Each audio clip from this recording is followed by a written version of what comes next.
Election को लेकर आज बीजेपी पार्टी को एक जोरदार झटका लगा है। सीजीआई ने चंडीगढ़ मेयर इलेक्शन पर सुनवाई के दौरान चुनाव अधिकारी को जोरदार फटकार लगाई है। यहां तक कि इस मसले पर सुनवाई के दौरान आज सीजीआई बिफरते हुए नजर आए। यहां तक कि उन्होंने ये तक कह डाला कि ये तो लोकतंत्र की हत्या है। नमस्कार दोस्तों, मैं आप लोगों के साथ शालिनी ऑनलाइन न्यूज भारत देखना शुरू कर चुके हैं। दोस्तों, आज चंडीगढ़ मेयर इलेक्शन पर सुप्रीम कोर्ट के अंदर सुनवाई हुई। इस सुनवाई के दौरान सीजीआई ने जो कुछ कहा है वो सब चीजें मैं आपको एक के बाद एक बताऊंगी कि क्या कुछ इस सुनवाई के दौरान हुआ और सीजीआई किस तरीके से इस पूरे मसले पर सुनने के बाद वो किस तरीके से गुस्सा होते नजर आए हैं और अनिल मसीहा जो है चुनाव अधिकारी जो है उनको जोरदार फटकार लगाई है। आपको बता दें कि आज चंडीगढ़ मेयर इलेक्शन को लेकर जब सीजीआई सुनवाई कर रहे थे तो उस दौरान उन्होंने उस वीडियो का जिक्र किया, उस वीडियो को भी देखा और उस चंडीगढ़ मेयर इलेक्शन से जुड़े हुए वो तमाम दस्तावेज भी देखे। और जब वो खास तौर पर वो वीडियो जो आप लोगों ने भी देखा होगा कि जो चंडीगढ़ मेयर इलेक्शन हुआ था तो उस समय पर काफी ज्यादा वो वीडियो वायरल हुआ था, जिसमें चुनाव अधिकारी बैठे हुए थे और किस तरीके से वो बैलेट पेपर्स की गिनती कर रहे थे। उस वीडियो को देखने के बाद सीजीआई कहते हैं कि आखिर में जो चुनाव अधिकारी हैं वो बार बार कैमरे की तरफ क्यों देख रहे हैं। उनकी इस हरकत पर, उनके इस एक्शन पर उन्होंने कहा कि उन्हें काफी ज्यादा संदिग्धता महसूस हुई है कि आखिर क्या वजह है, आखिर ऐसा क्या कारण है जिस कारण जो चुनाव अधिकारी हैं उन्हें बार बार कैमरे की तरफ देखना पड़ रहा है। यानी कि अगर जब चोर कोई चोरी करता है तो हर तरफ देखता है ना कि भैया कोई मुझको देख ना ले, कहीं से मैं पकड़ा ना जाऊं। तो क्या कुछ ऐसा डर लग रहा था कि कहीं वो पकड़े ना जाए, जिस कारण से बार बार कैमरे की तरफ निहार रहे थे। और इस चीज को सीजीआई ने नोटिस किया है और इसी वीडियो को लेकर काफी ज्यादा बवाल हुआ था। आम आदमी पार्टी, कांग्रेस पार्टी की तरफ से इस वीडियो को पेश भी किया गया है आज कोर्ट के अंदर। और आपको बता दूं कि किस तरीके से जब चंडीगढ़ मेयर इलेक्शन के जब नतीजे आए थे तो उसके बाद से ही हमने देखा था कि आम आदमी पार्टी और कांग्रेस पार्टी की तरफ से कहा गया था कि भैया हमारे जो वोट्स थे वो तो ज्यादा थे और उसके बावजूद हम कैसे हार सकते हैं, हमारे 8 वोट्स को कैसे अवैध घोषित किया जा सकता है। क्योंकि ये कह दिया गया था कि जो ये 8 वोट्स पड़े हैं वो ठीक तरीके से नहीं पड़े हैं, जिन्होंने ये वोट्स डाले हैं उन्हें ठीक तरीके से वोट देना नहीं आया, कथित तौर पर यही कहा गया था। और यहां तक कि अब जब सीजीआई ने इस पूरे मसले पर जब सुनवाई की है तो उन्होंने क्या कुछ कहा है कोर्ट के अंदर वो मैं आपको एक के बाद एक चीजें बताती हूं। तो दरअसल देखिए, जब सीजीआई चंद्रचूड़ इस बारे में सुनवाई कर रहे थे तो उन्होंने कहा कि चुनाव अधिकारी ने बैलेट पेपर को डिफेस्ड किया है, यानी विरूपित किया है। क्या वो इसी तरह चुनाव आयोजित करते हैं? ये लोकतंत्र का साफ तौर पर मजाक है, ये लोकतंत्र की हत्या है। इस अवसर पर मुकदमा चलाया जाना चाहिए, ये तक सीजीआई ने कह दिया कि भैया इस अवसर पर मुकदमा चलना चाहिए। सुप्रीम कोर्ट ने आदेश दिया कि मेयर चुनाव के पूरे रिकॉर्ड को जब्त करा जाए और पंजाब और Haryana high court registrar general के पास रखा जाए।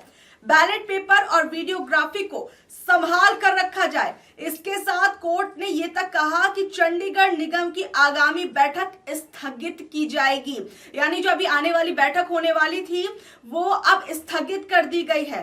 और अब पूरी जो अगली सुनवाई होगी वो 12 तारीख को होगी। ये सुनवाई जो अब अगली जो इस पूरे मसले पर जो सुनवाई होने वाली है।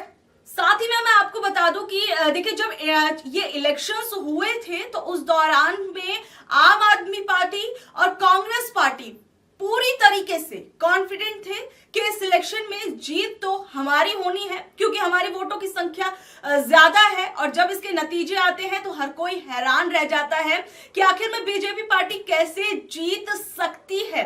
और साथ ही साथ में मैं आपको बता दूं कि पिछले 8 सालों से इन मेयर इलेक्शंस में बीजेपी जीतती हुई आ रही है। और फिर एक बार बीजेपी जब जीत जाती है और वो भी ऐसी स्थिति में जब कांग्रेस और आम आदमी पार्टी पार्टी के वोट्स मिलाकर ज्यादा बैठते हैं, उसके बावजूद जब बीजेपी पार्टी जीत जाती है तो एक संदेह पैदा होता है कि आखिर में ज्यादा वोटों की संख्या जो ये संयुक्त रूप से चुनाव आम आदमी पार्टी और कांग्रेस पार्टी जब लड़ रही थी तो उनके पास ज्यादा थी, तो कैसे बीजेपी पार्टी जीत सकती है। और इंडिया अलायंस के लिए एक ये कहा जा रहा था कि एक पहली कड़ी है और एक ये ऐसे पहले चुनाव है जहां इंडिया अलायंस की ताकत दिख सकती है। भले ये छोटे चुनाव है लेकिन इसे कहीं ना कहीं इंडिया अलायंस की ताकत के तौर पर भी देखा जा रहा था। और जैसे ही ये चुनाव आम आदमी पार्टी और कांग्रेस पार्टी हार जाती है, उसके बाद कहा गया कि इंडिया अलायंस अपनी अपने पहले ही मुकाबले के अंदर हार गया है, कमजोर पड़ गया है, बिखर गया, तमाम चीजें तमाम बातें हुई थी। लेकिन जब आज सीजीआई ने इस पूरे मसले पर सुनवाई की है तो मैंने आपको बताया किस तरीके से उन्होंने कहा है कि इस अधिकारी पर तो मुकदमा होना चाहिए। सोचिए, सीजीआई ये बात कह रहे हैं तो कहीं ना कहीं आम आदमी पार्टी और कांग्रेस पार्टी के लिए एक सुख और चैन की बात है, क्योंकि जिस तरीके से हमने देखा था आम आदमी पार्टी की तरफ से अभी पिछले कुछ दिनों पहले ही दिल्ली के अंदर प्रोटेस्ट किया गया था, अपने कार्यालय के बाहर किया गया था, उसकी पूरी ग्राउंड रिपोर्ट भी मैंने दिखाई थी कि किस तरीके से वहां पर आम आदमी पार्टी के इस पूरे के पूरे प्रोटेस्ट के अंदर केजरीवाल की तरफ से कहा गया था। और वहां पर क्योंकि केजरीवाल भी आए हुए थे और पंजाब के सीएम भगवंत मान भी आए हुए थे और अभी जो राज्यसभा सांसद जो अभी अभी बनी है आम आदमी पार्टी की तरफ से स्वाति मालीवाल भी वहां पर पहुंची हुई थी। तो उन लोगों ने अपने भाषण दिए और बाद में जब ये भाषण खत्म हो गया तो आम आदमी पार्टी के मुखिया अरविंद केजरीवाल की तरफ से कहा गया था कि आप लोग शांतिपूर्ण तरीके से बीजेपी कार्यालय का घेराव करेंगे, लेकिन पुलिस ने उन्हें बीच में ही रोक दिया था। और कुछ किलोमीटर पर ही हमने देखा था कि बीजेपी पार्टी जो थी वो अरविंद केजरीवाल के शराब घोटाले को लेकर भी प्रोटेस्ट कर रही थी। कुछ ही किलोमीटर की दूरी थी। मैंने तमाम तस्वीरें तमाम चीजें दिखाई दी, अगर आप चाहें तो उस वीडियोस को भी जाकर देख सकते हैं किस तरीके से आम आदमी पार्टी के कार्यकर्ताओं को रोका गया था और उन्हें आगे नहीं बढ़ने दिया गया था और वो आगे बढ़ भी नहीं पाए थे। अपने कार्यालय से कुछ ही दूरी पर उनको रोक दिया गया, कई लोगों को डिटेन भी कर लिया गया था उस दौरान में। और इस प्रोटेस्ट के अंदर कई लोग शामिल थे, कई युवा कार्यकर्ता शामिल थे, कई बुजुर्ग कार्यकर्ता भी शामिल थे, कई महिलाएं भी शामिल थी। अब मैं आपको बता देती हूँ कि इससे पहले इस चंडीगढ़ मेयर इलेक्शन के अंदर क्या क्या हुआ, कैसे कैसे हुआ, वो सब चीजें भी मैं आपको एक बार बता देती हूँ जिन लोगों को नहीं इस बारे में जानकारी है कि आखिर में चंडीगढ़ मेयर इलेक्शन का इतना ज्यादा बात हो रही है, बवाल हो रहा है, आखिर में हुआ क्या कुछ था। आपको बता दूं कि इंडिया यानी आप कांग्रेस के जो संयुक्त कैंडिडेट थे कुलदीप कुमार, उन्होंने यह याचिका दायर की थी।